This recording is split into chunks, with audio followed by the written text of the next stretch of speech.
120 హామీలు ఇచ్చి గద్దెనెక్కిండ్రు అనే మాట ఒక్కరు కాదు, రాష్ట్రంలోని ప్రతి ఒక్కరూ మాట్లాడుతున్నారు. సరే, భాష కొన్ని సందర్భాల్లో కొంతమందికి కడుపు మండి పంట ఎండి గట్టిగా వచ్చిండొచ్చు.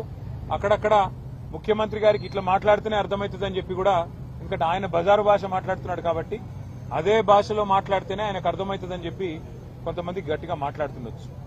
కానీ నేను ఇవాళ రాహుల్ గాంధీ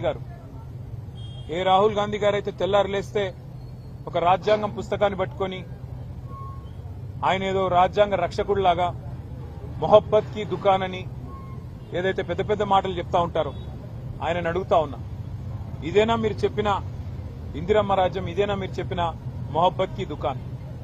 జనం తిడితే, జనం ఆక్రోశిస్తే, జనం గట్టిగా మాట్లాడితే జర్నలిస్టులను జైల్లో పెడతారా? జనం గట్టిగా మిమ్మల్ని నిరసిస్తే, జనం గట్టిగా మీ మీద గొంతు విప్పితే